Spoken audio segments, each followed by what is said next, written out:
వేస్తున్నా. పిండి విసికేంత వరకు పెంచి కాగుతుంది, పెంచి పెడుతున్నా ఫస్ట్. ఇప్పుడు పిండి విసుకుతున్నా. పల్లెటూరులో ఈ విధంగా చేస్తారు జొన్న రొట్టె. స్టార్టింగ్ నుండి చూడండి. ఫస్ట్ పిండి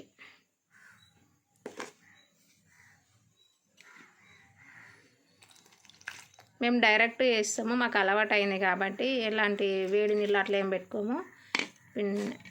ఇవి సాయిజోనల్గా కనుక మంచిగా జిగుట అనేది ఉంటుంది. పిండిలో కూడా మేమేమి బియ్యం వేయలేమండి, డైరెక్ట్ జొన్నలే పోసుకొచ్చినాము గిన్నెకి.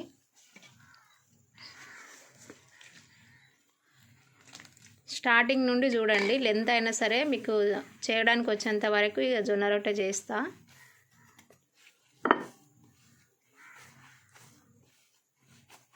రానివారు మరొకసారి కామెంట్ రూపంలో పెట్టండి, మీకు వచ్చేంత వరకు నేను చేస్తా. ఇక ఈ విధంగా పిండి విసుకాలి.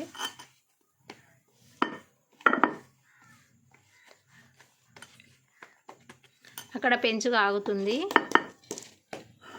పెంచి వేడవుతుంది పిండి విసికేంత వరకు. ఫస్ట్ పెంచి పెట్టాలన్నట్టు ఇట్లా.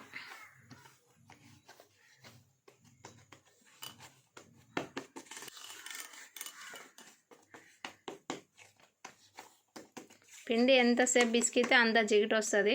పిండి మంచిగా విసికినాం అనుకో, ఇట్లా మంచిగా జిగుట వస్తుంది, రొట్టెలు మంచిగా వస్తాయి విరిగిపోకుండా.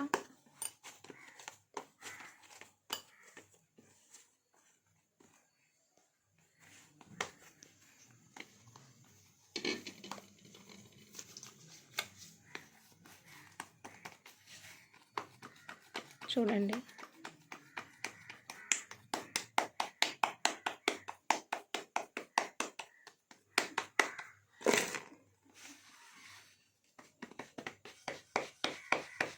ఇలా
వేసేటప్పుడు చూడండి ఎట్లా వేస్తున్నా అనేది.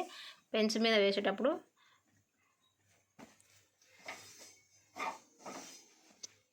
ఇక చేతి ఇట్లా పెట్టాలి, ఇది కింద ఒకటి పైన ఒకటి ఇట్లా పెట్టి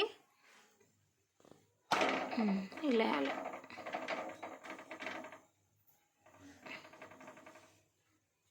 అది వేడేంత వరకు ఇంకో రొట్టెకి తీసుకుంటున్న పిండి ఇలా.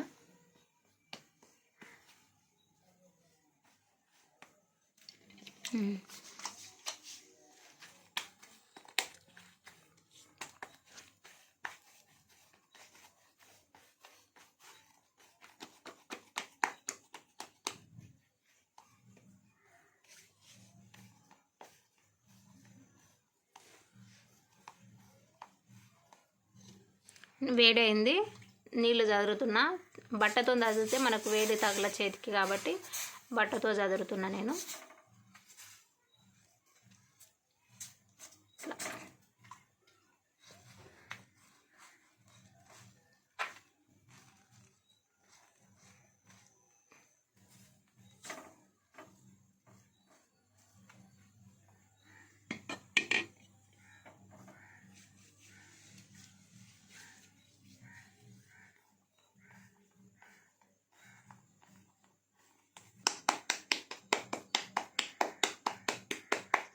సెకండ్ రొట్టె ఇది.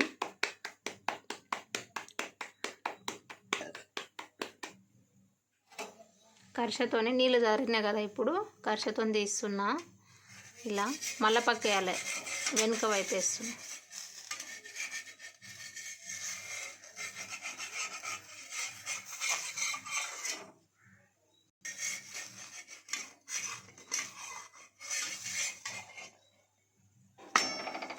చూడండి ఈ విధంగా జొన్న రొట్టె మళ్ళీ పక్కేసిన.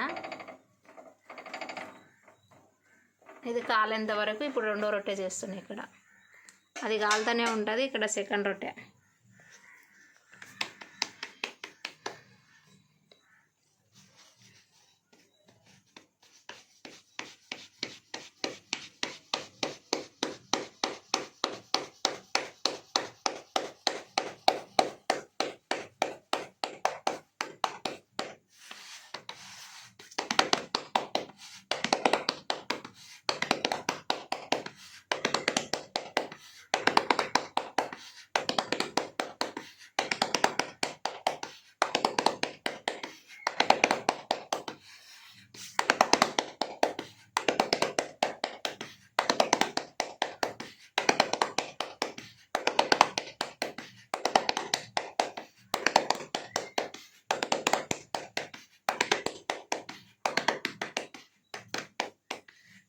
రొట్టె కాలింది, చూస్తున్నా చూడు.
రొట్టె అయ్యింది. రొట్టె తీస్తున్నా. ఈ విధంగా ఒక రొట్టె అయింది చూడండి. ఇది ఫస్ట్ రొట్టె. ఇప్పుడు సెకండ్ రొట్టె వేస్తున్నా చూడండి. చేతి చూడండి పెట్టేటప్పుడు ఈ విధంగా అట్లా సెకండ్ రొట్టె ఈ విధంగా. ఇప్పుడు మూడో రొట్టె వేస్తున్నా. ఇట్లనే ఇక మీకు కనుక నా వీడియో నచ్చితే లైక్ చేయండి, సబ్స్క్రైబ్ చేసుకోండి ప్లీజ్. ఎవరికన్నా రాకుంటే కామెంట్ చేయండి, మళ్ళీ చేస్తా. Okay bye. మీరు కూడా ట్రై చేయండి.